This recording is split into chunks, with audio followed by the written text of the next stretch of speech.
Welcome to this week's edition of the Dakota Angler 2-Minute Fishing Report. Well, the full grip of Mother Nature and the heat that has been with us for the past week kind of broke this weekend, especially on Sunday, as that front came through Sunday night and ushered in a little bit cooler air, but we definitely felt the cooler air moving in on Tuesday or Monday and Tuesday. So that's the good thing, but up to that point in time, honestly, the fishing was kind of limited as far as the bite is concerned. People that went out had some success, but, again, I think it's depending on what your success level is. Some people consider a limit. Well, there weren't too many limits taken across the area that we're aware of. There are some, I'm sure, but the most part, a lot of people were happy to catch 14, 16-inch fish around the area. As far as the walleye bite is concerned, up in the northeastern part of the state, lakes that produce walleye included Waubay, Opitz, Lynn, North Rush, a few being caught at Big Stone, Indian Springs, Goose. Bitter, that bite has slowed up a lot, to say the least, compared to what it was. And then also Dry Lake by Clark has produced a few walleyes this past week. Down in the southeastern part of the state, those lakes really took a beating as far as the bite is concerned this week.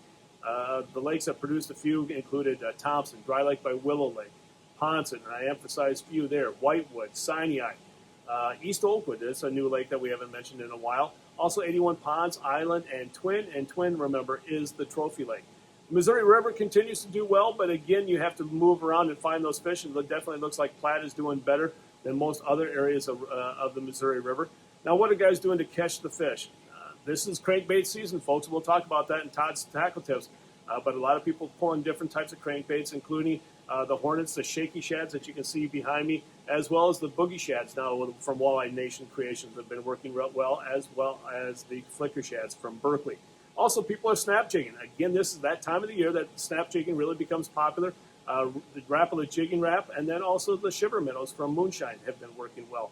Otherwise, people have been pulling bottom bouncers with leeches, even a few minnows, but mainly crawlers, and a lot of slow death being pulled out there. Now, as far as the panfish bite is concerned, a few perch being caught around the Big Stone area that bite really hasn't taken off much at all. Bluegill, now's the time to catch those bluegills. Big Stone's been producing some nice bluegills, Enemy Swim, Buffalo, also Twin Lakes out in the Trophy Lake. And remember, the Trophy Lake, those regulations only pertain to the walleyes, not to the perch and the bluegill out there. And then also Vermilion and Brant have produced a few bluegill.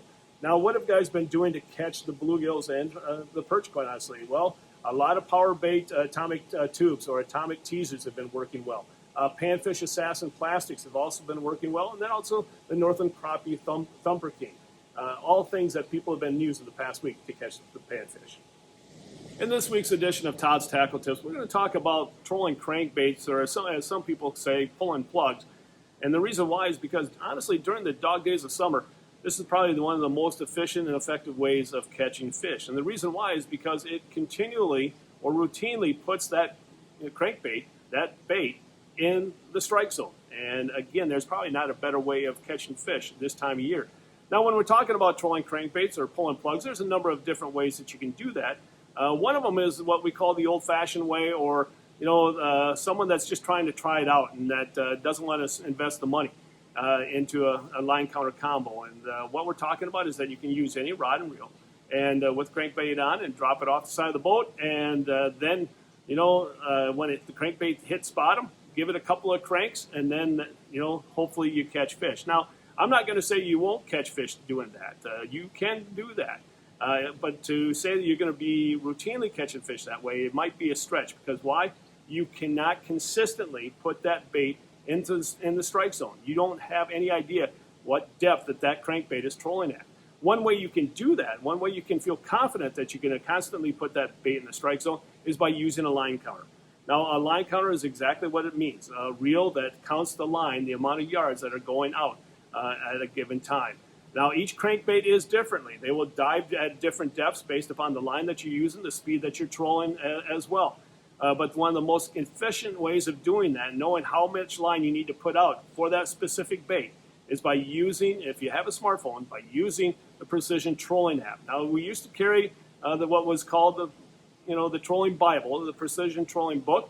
That's no longer available. And in the modern years, they have all transferred that over to a subscription rate through their app.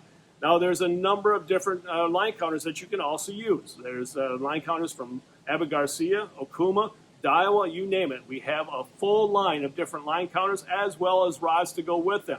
And since this is the season, stop on by and we can actually show you all these different types of rods and reels, but specifically with the reels, all our Daiwa line counter reels are on special, meaning the AccuDepths as well as the C-lines are on sale. So take advantage of the great sale and to buy yourself a line counter. And if you've never seen it, never been a part of it, stop on by and we can explain it because there's different types of rods. For myself, I have 2 8/6 rods and also 2 10/6 rods, but then also I'll put them off to the side of the boat and then put my 5-footers off the back so I can kind of spray the area with crankbaits, maybe at different depths to tell me exactly what's going on. Because I'll never put the same crankbait on until I have a pattern. Until a pattern is established, I'll have different types of crankbaits, different colors out there. But once the pattern is established and the depth is established, guess what?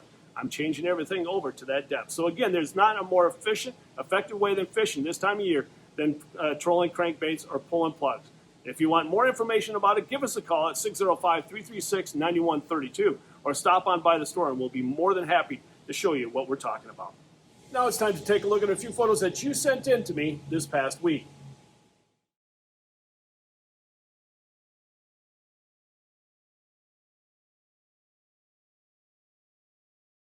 And remember, folks, if you'd like your photo included in next week's version of the 2-Minute Fishing Report, please send it to me. Send it to Todd@DakotaAngler.com or post it to our Facebook wall. As always, folks, if you have any questions about what you heard on this week's report or last week's report or anything that we may have on hand as far as inventory is concerned, or if you just want to talk to someone and find out where the fish are biting, by all means, feel free to give us a call at 605-336-9132. Or if you need to order something from us online, that website's DakotaAngler.com, and we'll ship it out to you the next day.